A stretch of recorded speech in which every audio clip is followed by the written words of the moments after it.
Selamat pagi Bu dosen dan teman-teman semua. Saya dari kelompok 5 akan mempresentasikan hasil diskusi kami. Nama kelompok kami ialah The Crew of Philosophy. Di sini kami membahas tentang persoalan-persoalan dalam konsep filsafat manusia dan filsafat moral di barat dan timur. Filsafat manusia adalah cabang ilmu filsafat yang membahas mengenai makna, menjadi manusia maupun hakikat manusia, serta karakteristik yang dimiliki serta pengaruhnya dalam kehidupan. Filsafat juga memiliki cabang ilmu filsafat seperti etika, epistemologi, kosmologi, filsafat sosial, dan estetika.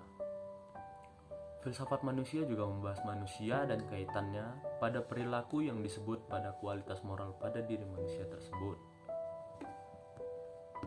Ada beberapa macam tipe filsafat manusia.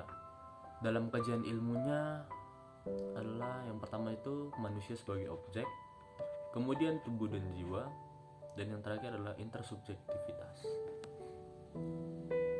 Berikut ini beberapa pandangan filsuf barat mengenai filsafat manusia. Yang pertama itu ada Plato. Plato adalah seorang filsuf Yunani kuno sekitar tahun 427 hingga 347 sebelum Masehi. Penulis yang produktif juga matematikawan Yunani berasal dari Athena. Pandangan Plato dalam dualisme tubuh dan jiwa bahwa keduanya terdapat entitas terpisah. Jiwa mempunyai status lebih luhur dibandingkan tubuh. Realitas merupakan dunia yang terpisah, yang artinya dunia ide-ide sempurna dapat berdiri sendiri yang diolah dalam otak manusia. Sedangkan yang tidak sempurna yang ada terhadap alat indera kita. Yang kedua ada Aristoteles. Aristoteles menjadikan filsafat menjadi 4 persoalan, yaitu logika, fisika, metafisika, dan pengetahuan. Di mana logika memanfaatkan deduktif berupa dasar dalam logika formal dan keberadaan ilmu untuk mendukung kehidupan manusia. Ia mengkritisi pemikiran Plato selaku guru besarnya mengenai tubuh dan jiwa. Memang benar adanya esensi dan hakikat. Namun ia berbeda pendapat bahwa esensi yang dapat berdiri dengan sendirinya pada suatu ide terpisah dari dunia tempat kita hidup. Bentuk dan materi dari hal-hal nyata, juga tubuh dan jiwa itu ialah suatu kesatuan. Kemudian kita masuk kepada filsafat timur.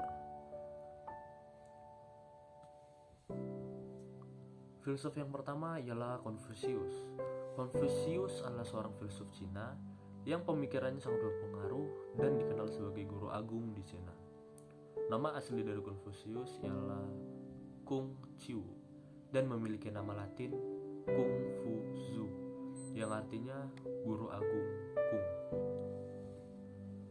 Menurut Confucius, manusia yang superior adalah mereka yang hidup dengan bijaksana, kebajikan, bermoral, jujur, setia, rendah hati, menganggap bahwa kebenaran itu sesuatu hal yang penting. Bagi Confucius, manusia superior bertindak sebelum bicara. Setelah itu berbicara sesuai tindakan. Jika kita lebih mendalami teori Confucius, maka kita akan jumpai bahwa menjadi manusia yang memiliki kebijakan, superior dan unggul, memiliki sikap etika yang baik.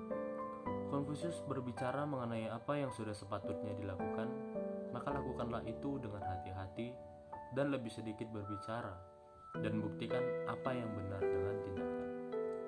Yang kedua adalah Mencius. Mencius memiliki pemahaman bahwa pada dasarnya semua orang memiliki kepekaan terhadap penderitaan orang lain. Ia memberikan pemahaman bahwa ketika seseorang berperilaku jahat, maka itu merupakan pengaruh lingkungan dan kehidupan sosial yang buruk. Bagi Mencius, sejatinya manusia sejak awal sudah dikodrati memiliki sikap baik dan memperoleh benih-benih kebajikan dari Sang Pencipta sejak lahir. Benih-benih kebajikan ini kemudian yang lebih dikenal sebagai gen atau peri kemanusiaan, yi kelayakan, li sopan santun, dan ci kebijaksanaan.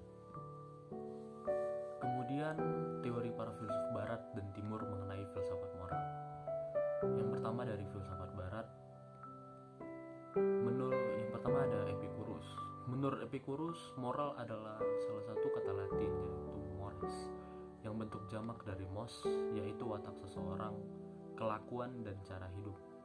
Jadi moral ini membicarakan tentang baik dan buruknya seseorang dari perbuatan dan sikap. Yang kemudian ada Immanuel Kant. Pengembangan moral menurut filsafat barat Immanuel Kant yaitu melatih kemauan atau tekad untuk menekan keinginan hasrat. Immanuel Kant sendiri adalah seorang filsuf terbesar di dunia. Ia terkenal karena filsafatnya yang idealis, transcendental, yaitu waktu dan ruang. Menurut Immanuel Kant, perbuatan yang bernilai moral adalah tindakan yang dilakukan karena respek pada hukum moral atau yang dilakukan semata-mata karena mematuhi kewajiban moral.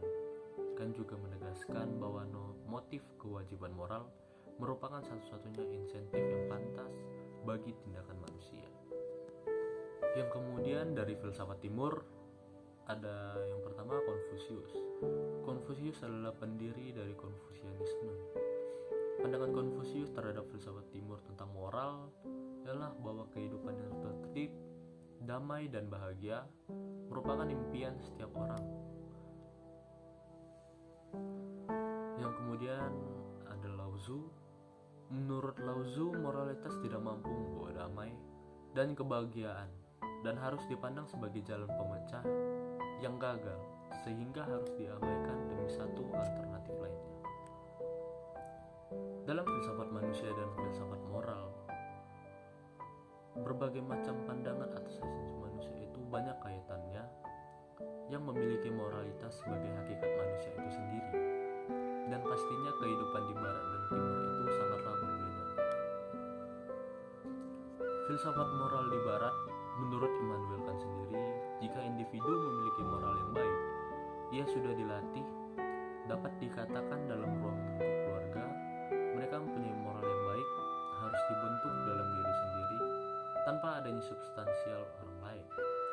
Sedangkan di timur, Lao Tzu sendiri mengemukakan bahwa moral itu merupakan kebajikan dalam diri sendiri.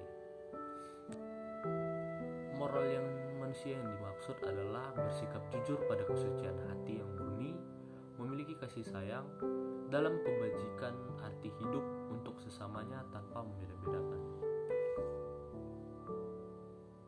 Kesimpulan yang kami ambil dari presentasi kami adalah pemikiran filsafat barat dan timur sangatlah berbeda. Maka kesimpulan yang dapat kami ambil ialah pemikiran filsafat timur lebih menekankan kepada peranan intuisi dan pengalaman individu. Sedangkan pemikiran filsafat barat sebagian besar lebih terfokus pada kemampuan akal budi dalam menganalisis data empiris, kemudian dirumuskan dalam bahasa yang efisien dan efektif dalam pemilihan kata-kata yang tepat. Sedangkan filsafat timur itu banyak disampaikan sebagai ungkapan isi hati dan perasaan. Pemikiran filsafat timur kadang diungkapkan dalam bentuk simbol, sebagaimana manifestasi sebagai hal-hal yang konkret.